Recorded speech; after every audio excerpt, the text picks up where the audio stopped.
Hey everyone, just going to give people a few minutes just to get in, and then we'll get started because I have a fair amount to get through. So if you already joined my first session, it was more on making in the classroom.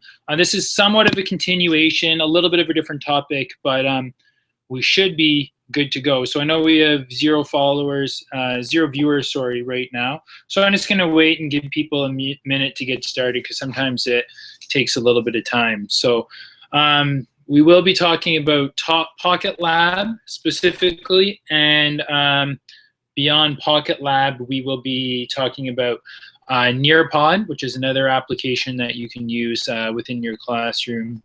And other avenues, I suppose, as well.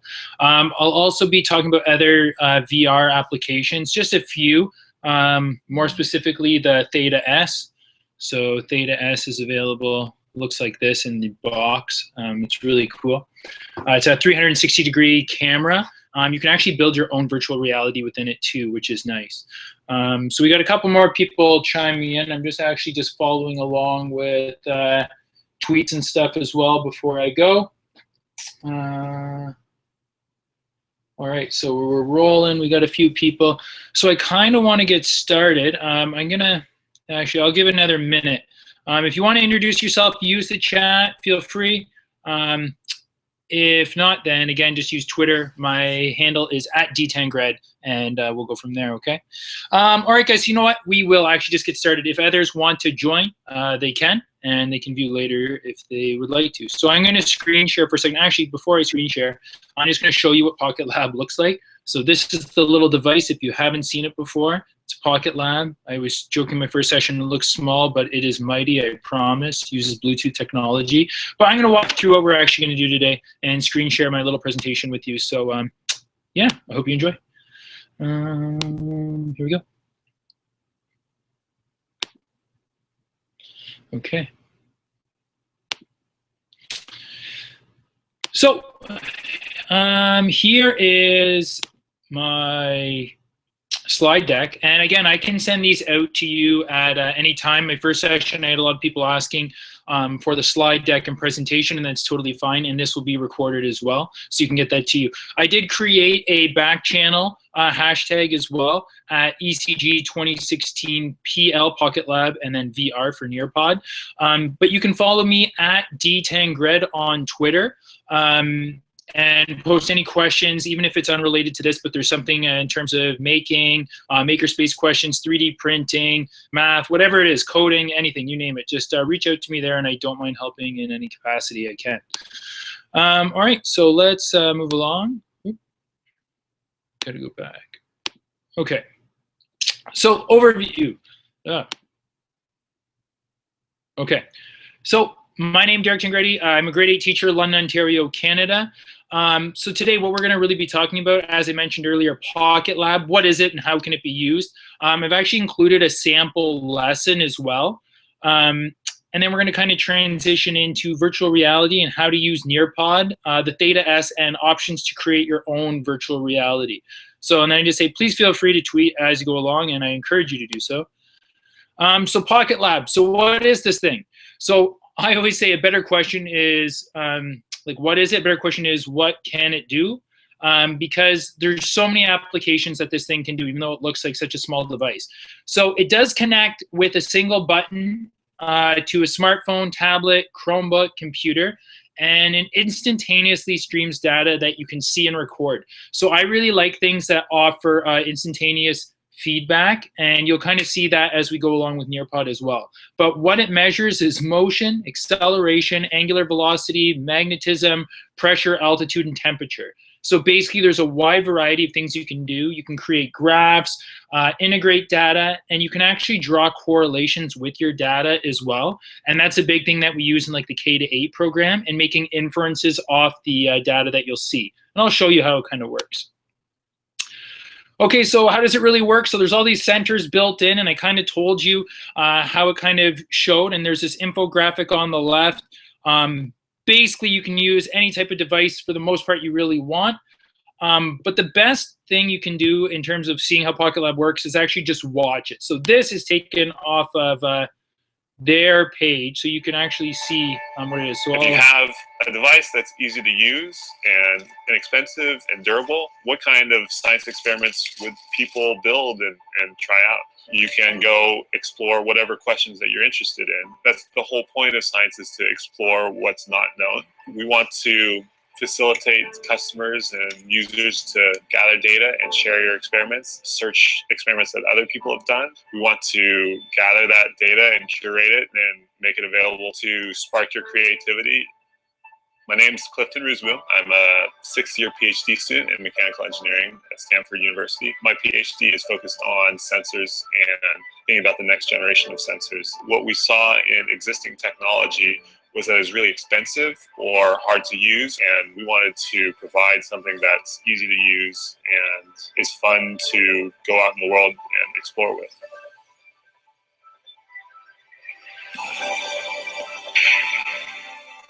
If you have a device like PocketLab where you can go off and explore unknown experiments that don't necessarily have a known answer, then you can start to experience the way science is really done. PocketLab is a wireless sensor that enables you to gather data from the world around you. PocketLab connects with a single button to a tablet or smartphone and displays data in real time. In seconds, you can start learning about magnetic fields, pressure, or acceleration. Your data easily integrates with programs like Excel or Google Docs.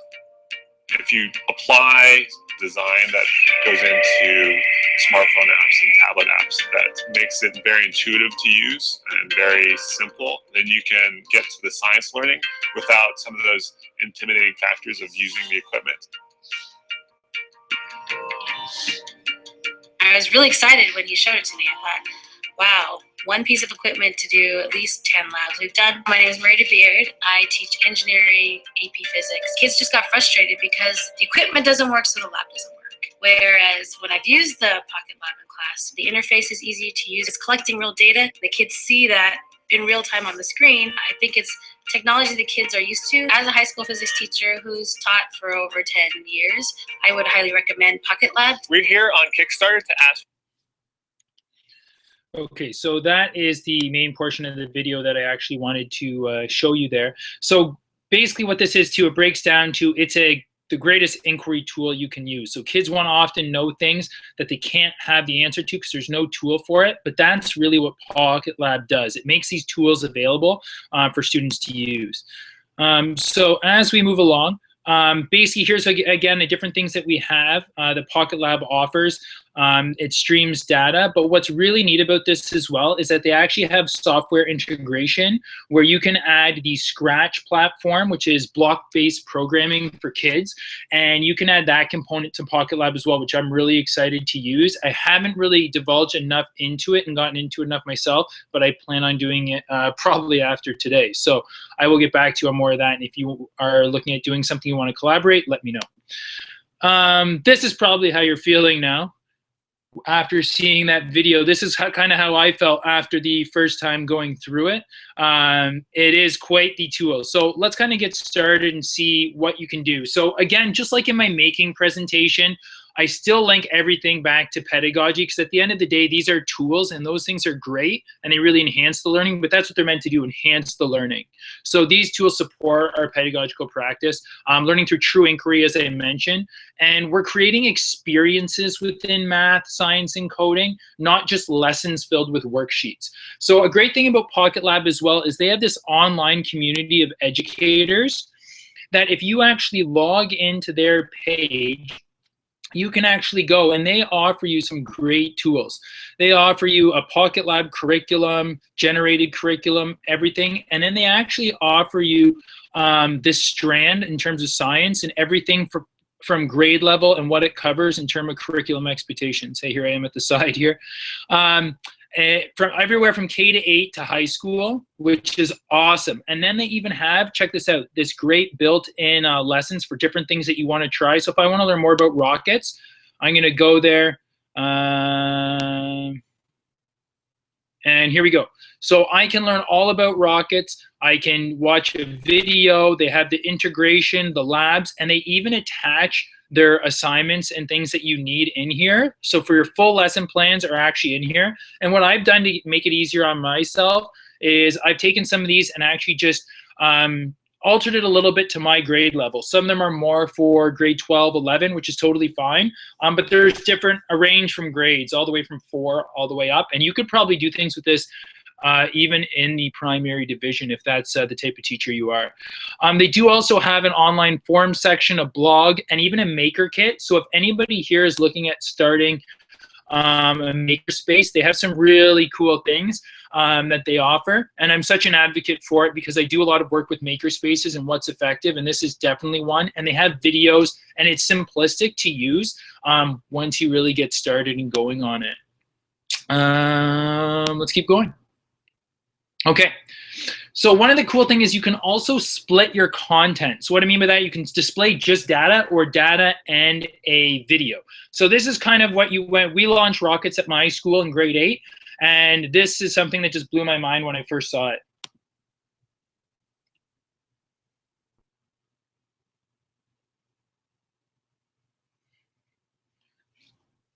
So not only is there video, but there's video along with the data for max min value, so students can actually see what they're doing in real time with the data and calculate the math.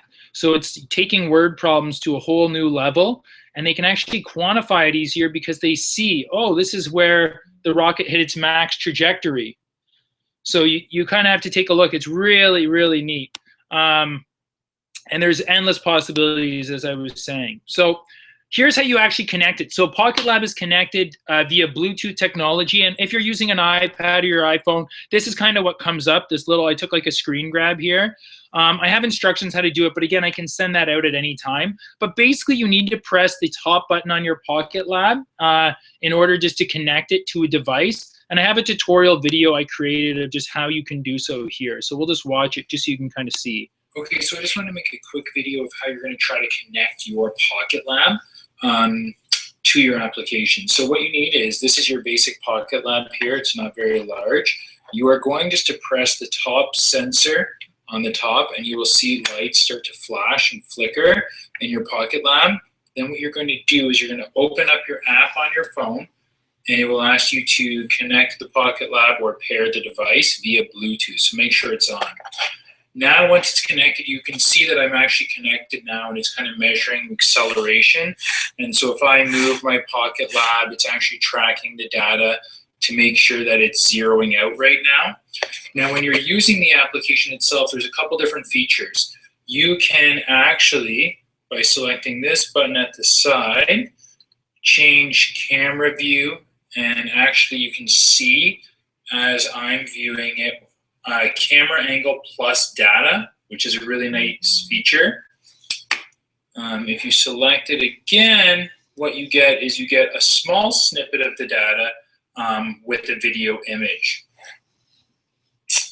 We can bring it back to our main home screen, which is just look like this. And you can actually do unit conversions on here, which is well. So here you see all the different options. It's a really nice activity that you can use for students to alternate between miles per second and miles per hour.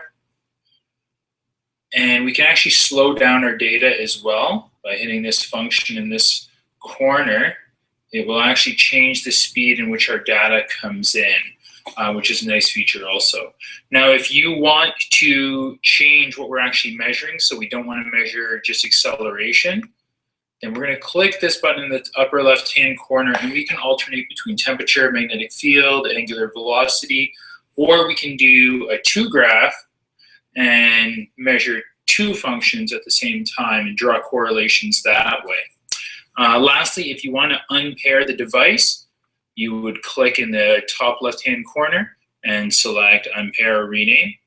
And once you actually record data and you want to track that and upload it, you can simply stop the upload function, and you can either share just the data or share the graph snapshot, and then you get different options in terms of where you want to send it. I hope this helps. Okay, so I hope that helped, but you can actually post it to your Twitter page. I've done that and shared data. So as a class, if you're trying to send out information and you're trying to collaborate with more than just your school and you want to share it amongst other schools, you can. So you're really getting inquiry at its finest by collaborating with other schools as well, and community members. It's really interesting to see how that goes. So I made a sample lesson, but I converted it into a hyperdoc as well. So the sample lesson is for grade 8 math, and I'm going to just click here so we can walk through it and view it. So there's a couple parts to it. So again, I can send this and share this with you if you would like. So I put in the PocketLab chart, the workflow, click link, rename, share with your teacher. That's just our process. So again, what the hyperdoc is meant to do, I always joke that it's kind of like a Google Doc on steroids. And what I mean by that is you can do a lot more, students can see a lot more. There's extensions usually built in. It's more multifaceted, and there's a ton of different options that students can do, and you can make these yourself. And it really engages the learner. It's also great for supplies when you're away, that students can go at their own pace and work on their own. So I basically started off with what is PocketLab, and I linked a video right into this. So whenever I have blue text, if I click on it, I have the option to view the link. So they can actually see it. And then I usually ask them for like, what's like name an observation, or like list 2 things, something along those lines. And then I took an actual image of the PocketLab and make at least 3 observations. Now, how can PocketLab be used? Does it work on all devices? Click here for the web page and explore possibilities. So they're kind of engaging on their own. This is kind of the inquiry part of the lesson, but they'll do a lot more. Now, within the task, I like to usually combine my curriculum expectations in terms of pedagogy. So this works really well with patterning and algebra for this particular lesson, as well as data management. So basically, you're going to see everything that they need. So they're going to need cups, which I've made here, these pink cups, and they all have a different numerical value on them. They're going to need a Frisbee, a PocketLab, and a tracking sheet.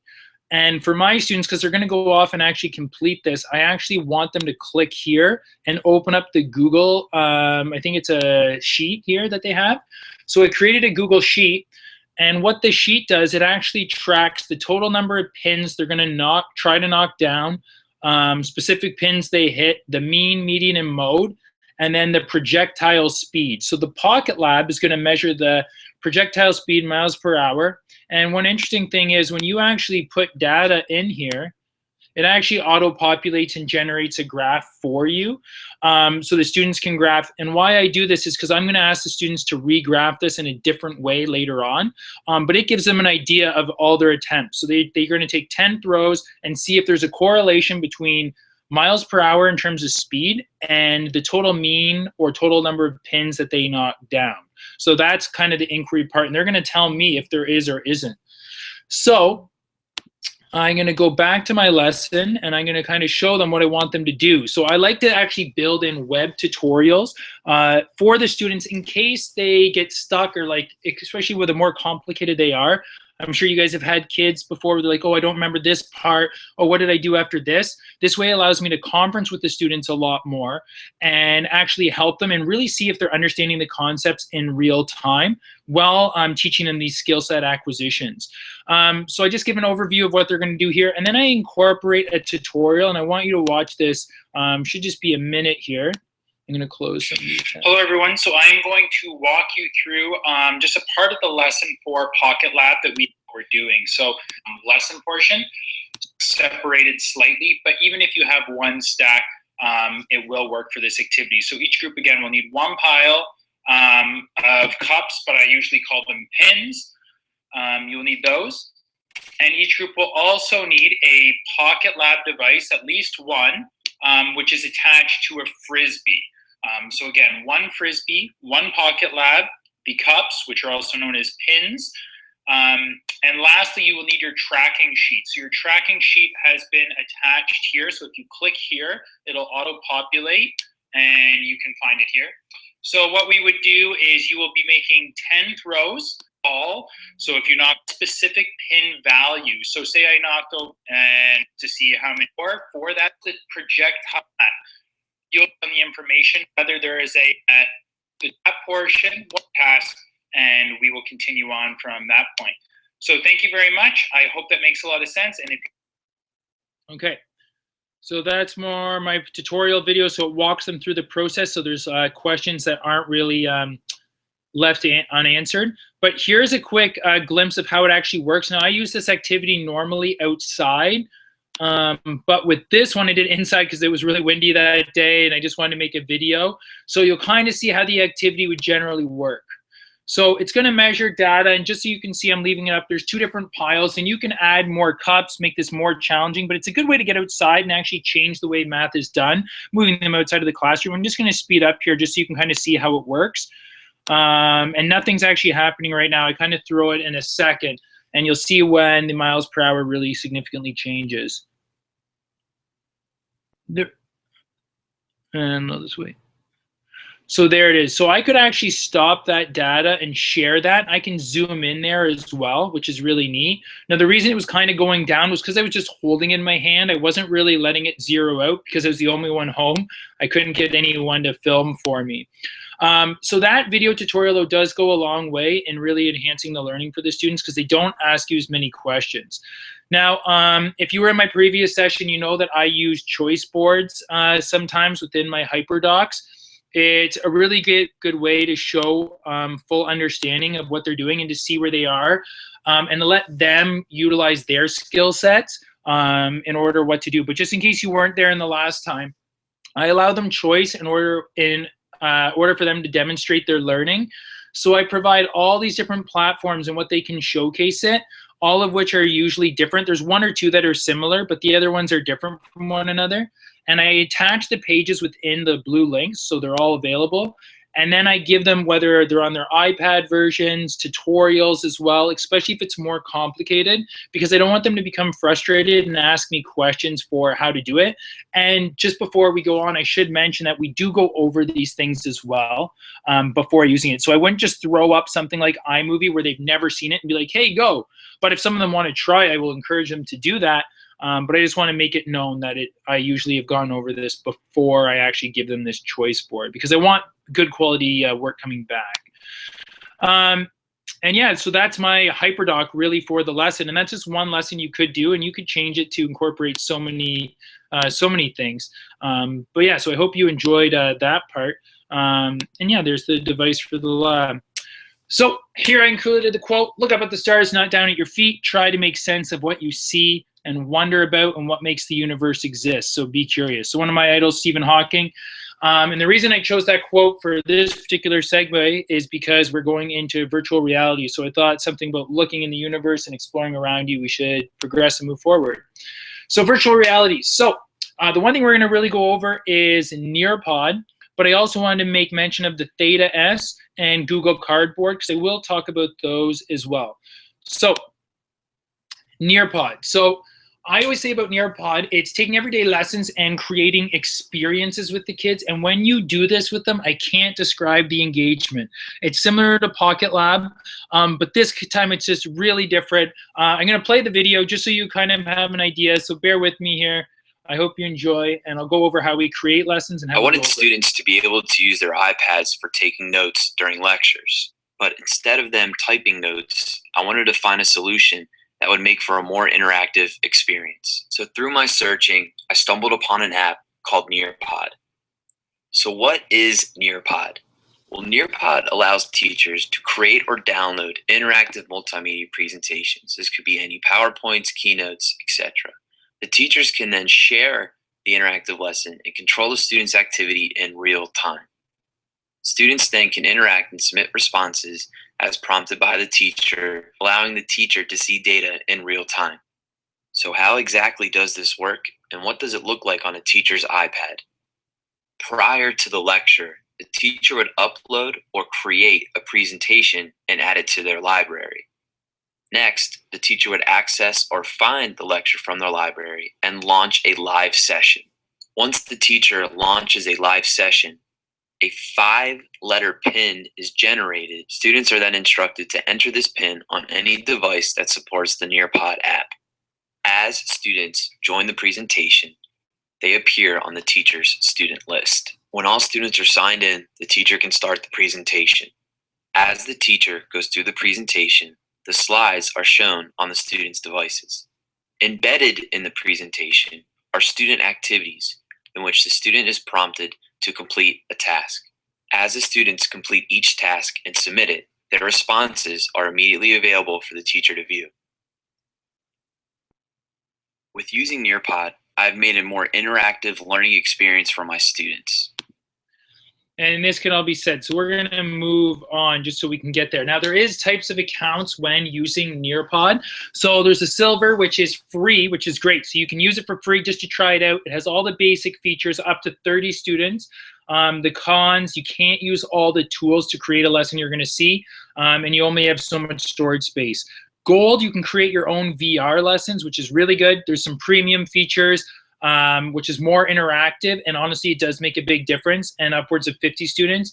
The con is you do have to pay for it. You can try to get your school administrator to pay for it. It's $10 to $12 a month, depending whether you sign up monthly or annually. And then the school and district, these ones are two different accounts, but basically you get everything plus training. The cons are it's more expensive, but again, that'd be more of the board either paying for it with your in or your administrator. So let's go through a walkthrough lesson. So if you have the app, I would really like you to join in. So I'm going to go through a sample lesson, and then I'll go back and we'll kind of create one. So if you have the Nearpod app, can you please get it ready? Because what I'm going to do is I'm going to go into my library. So this is what happens for me. So I've set up some lessons already. And I'm just going to use a template one. So I'm going to use Mars, and I'm going to click on, see where it says Mars, and there's this Google Cardboard icon. That shows that we actually can do utilize 360-degree virtual reality in that lesson. So I'm going to go on a live lesson, and I don't want to resume it. No. And I am going to be prompted with this pin. If you have the Nearpod app, can you please use it? You can open up Nearpod. I'm going to do it just so you can see what it looks like for the students utilizing it. So I'm going to put in this pin number. And you could obviously show the link as well. But this is just another way of doing it. So I'm going to join, and it's going to prompt me to make sure that this is the right presentation. I'm going to be able to pick a nickname. So I'm going to just put in my name, Derek Sen. And I'm in. So I'll give you guys another 30 seconds if you're trying to join in. It's great if you can. If not, you'll still see the functionality with it because I will be acting as the student as well.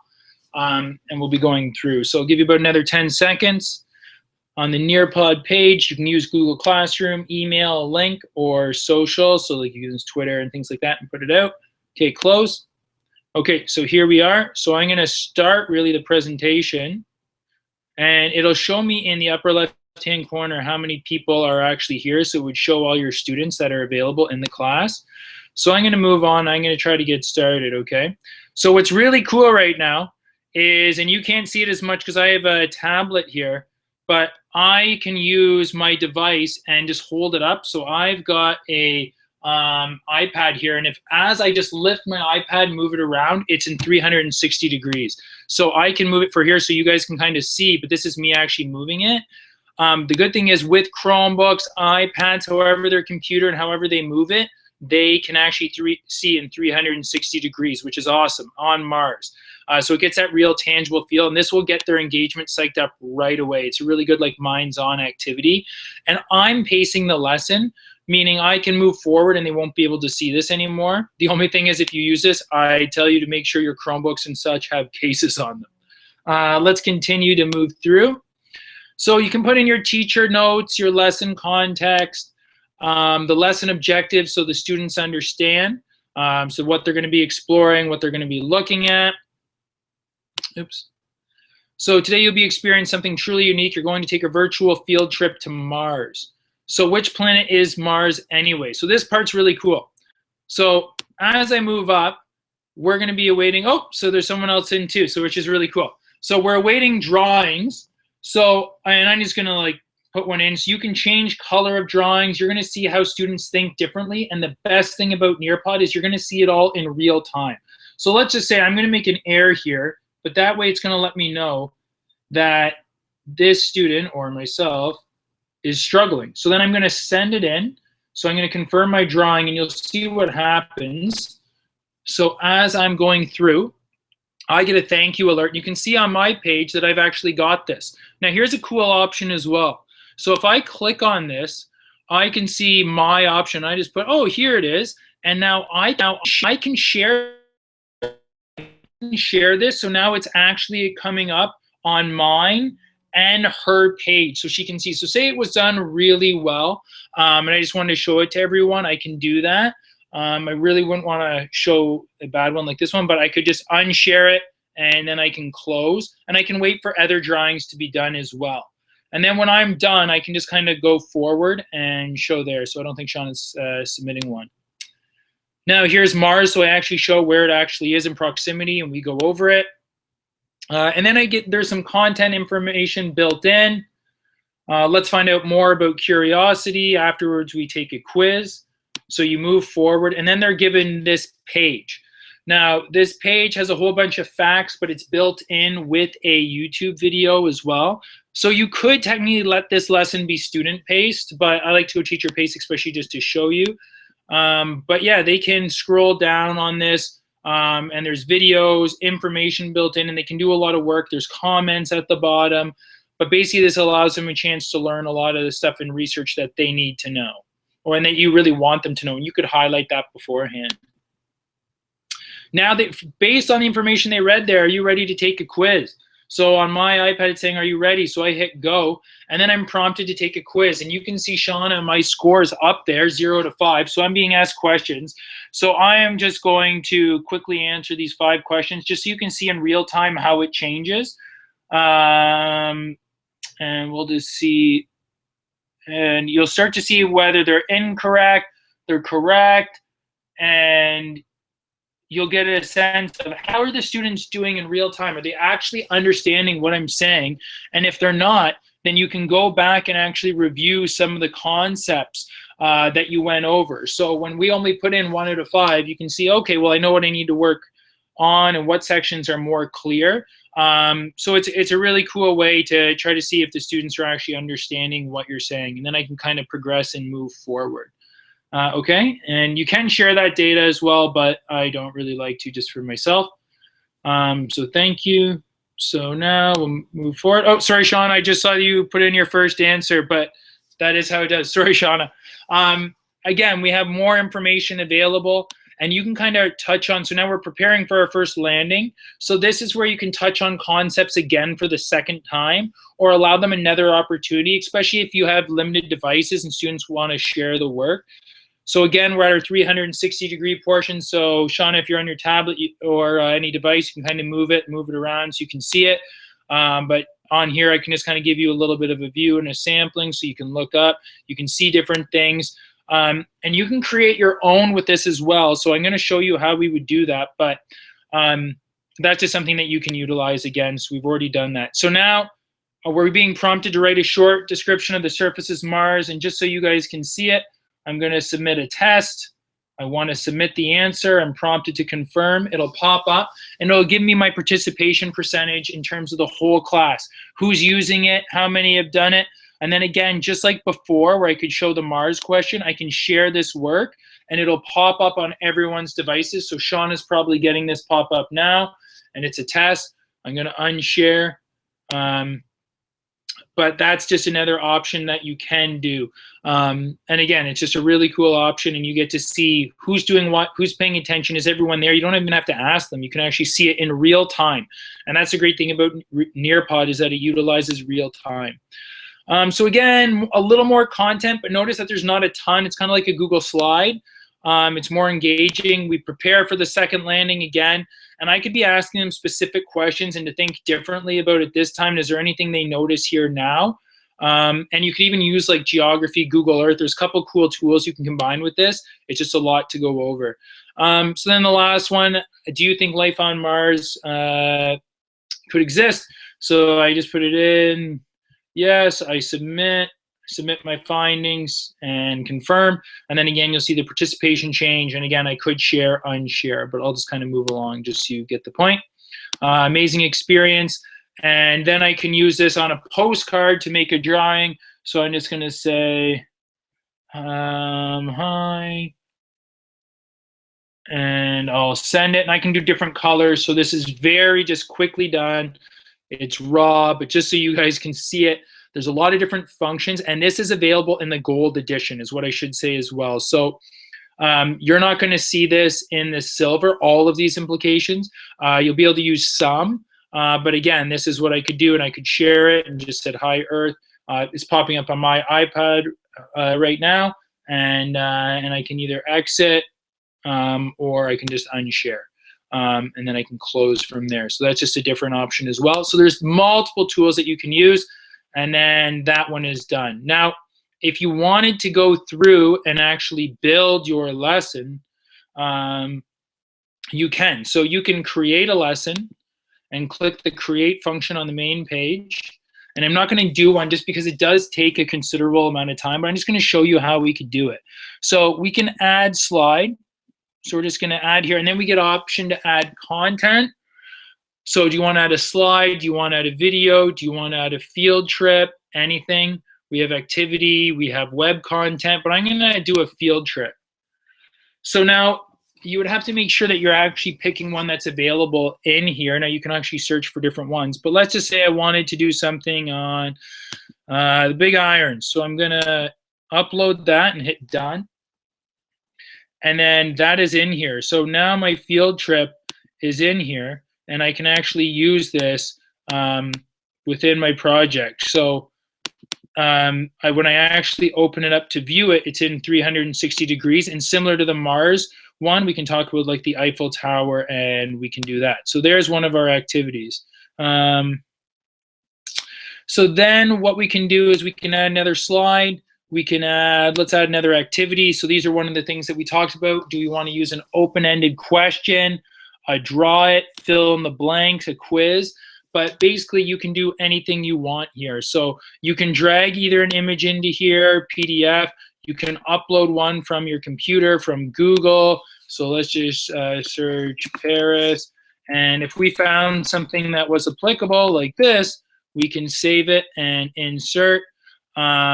And then we can save or draw instructions, highlight top of tower, save.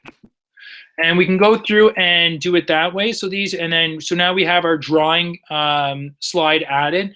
Then I can add another slide. So I can add content, slide editor, a slideshow, video, but you want to engage them with some of the videos, audio, Twitter, live streams, because that's what makes it engaging for them, and that's when they get really into it. And you just kind of minimize the content that you're getting in and just getting the points you actually really want them to know. You can incorporate URLs as well, and activities and quizzes, polls, fill in the blanks, but I just wanted to give you an overview of what they can actually do.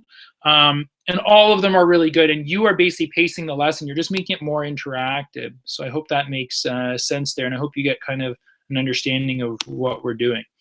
So I'm going to move along. Okay, so that was Nearpod. If there is questions, please, again, reach out to me at Twitter, at dtangred, T-A-N-G-R-E-D. But I kind of want to move along just because I want to make sure in case there is questions and things like that at the end that we have time to answer them. So this is a Theta S camera. It's not really available in too many spots in Canada right now. I think you guys have it if you're in the US and viewing from there. But it is a really cool camera. It takes 360-degree shots. It takes your thumb away if you're taking a selfie. You can also stream live in 360 degrees, or you can do video. And the nice thing is there's only really one button, which is located here. The rest illuminate once you turn it on, and it connects to its own Wi-Fi. When you turn it on, you just turn on the Wi-Fi by pressing at the side button here. So we'll keep moving along. So this is really what you can do with it. This is the latest model in Ricoh's Theta 360-degree camera. It shoots better images and video. The first thing you'll notice about a Theta is that it looks the same on both sides. That's because there are two cameras and two lenses in here. It shoots video all around, and it's a lot of fun to play with. Before I start telling you about the new features in this model, let's take a look at how they work. The Theta's controlled with a smartphone app. There's one for Android and there's one for iOS. One of the things that it allows you to do is get this live preview. So if you're setting the camera down to catch something, you can mess around and make sure that you're seeing everything. That also gives you an idea of the shot you're going to get. Taking a picture's easy. Just press that button. And then as soon as you've taken the image, it's automatically transferred across to the cell phone. You can look at the images on the cell phone. You can also upload them to Ricoh's website, where they have a 360-degree viewer where you can mess around with those. And there's also a video mode. Now with video, you don't get the live preview, but again, press the button.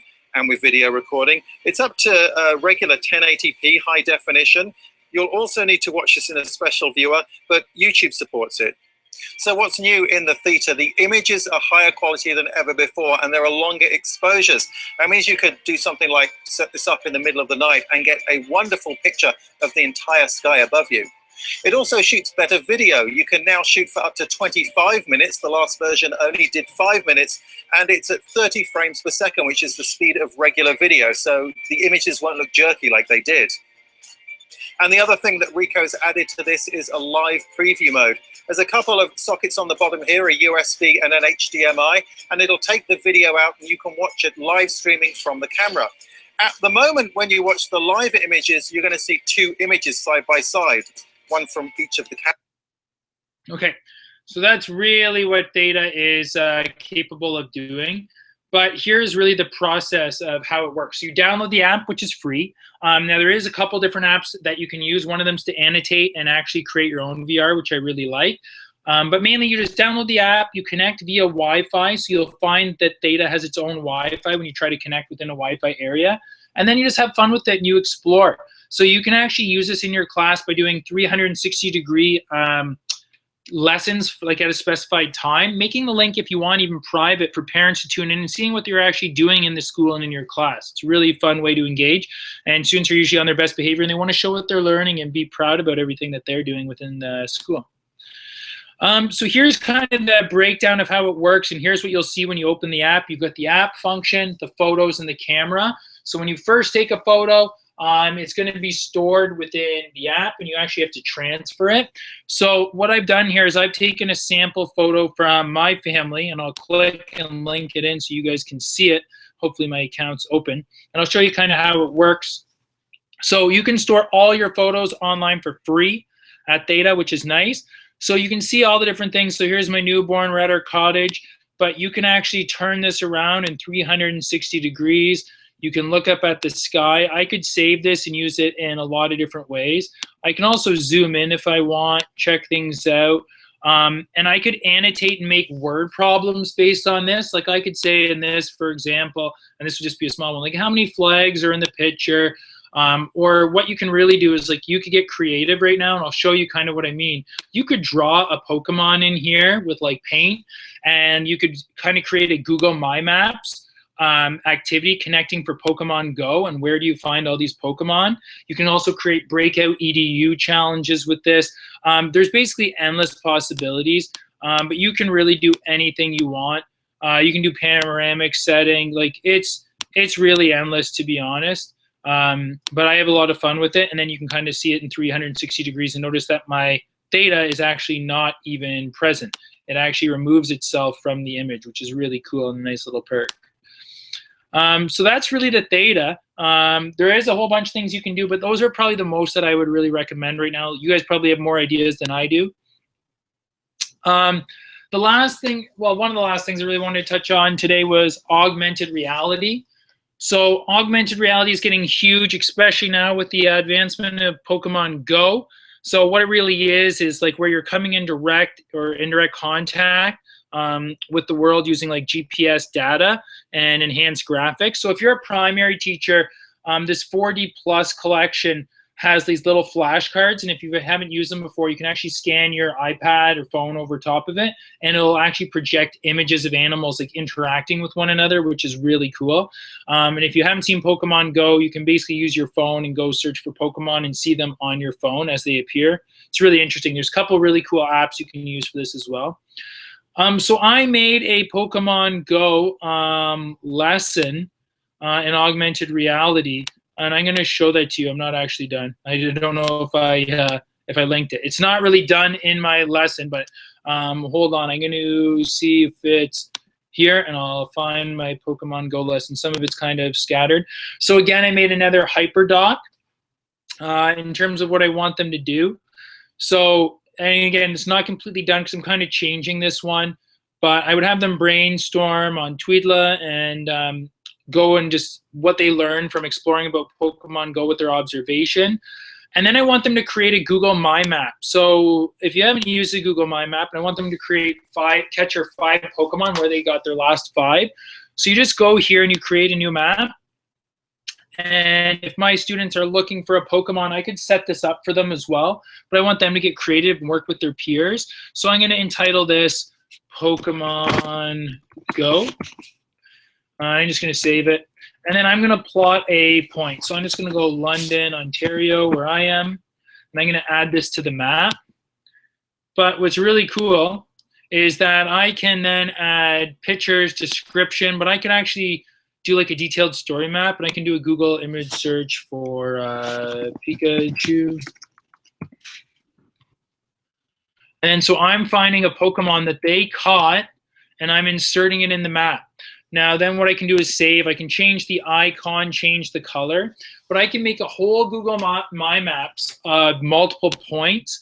And then what's really cool, you can actually calculate the area and perimeter for how far that they actually walked in order to catch these Pokemon, and see if they can draw correlations between what they're finding. You can also change the map from a base map to a satellite map, and then scroll up. And even if they were like, say they found all these Pokemon on the school playground, they're like, well, you know, we only found them on the school playground. That's fine. You can still use something within there, within the context, to be like, well, you still walked to such and such area. So here we go. So there's a high school here that I know in a track. So let's just say you wanted them to figure out like the length of the track of where they're figuring out for Pokemon, how much they're catching out. You can actually use this measurement tool, go across, and this isn't perfect by any means, but I just want you to kind of get some semblance what I'm talking about, and complete it. So you get the total meters, the height, everything that you need in order to make this work. And again, you can add directions, driving directions, and then have them interact with other groups as well. So that's kind of what my Pokemon Go activity is trying to do.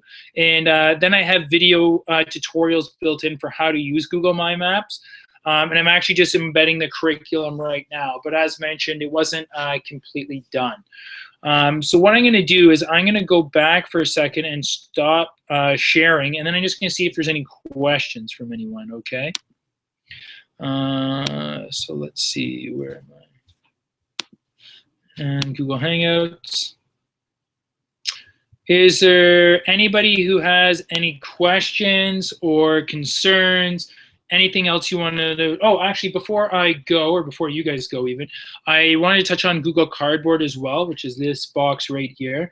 You can actually assemble these really cheap. On Google, they go for about $20. There are ways in which you can get them cheaper.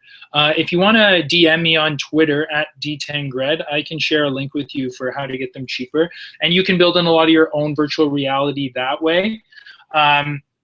It's really beneficial to do that. There's a ton of ways you can use it with different apps and stuff, and I can connect with you on there if you have concerns and there's things you're looking to do with that. And if you do have any questions about any of this stuff, please just log on at any time, or if you want to connect about anything 3D printing, PocketLab, Makey, Sphero, just let me know.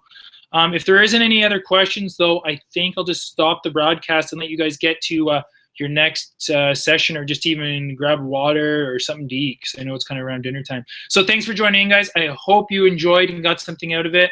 And please connect with me if you need the presentation or anything like that, okay?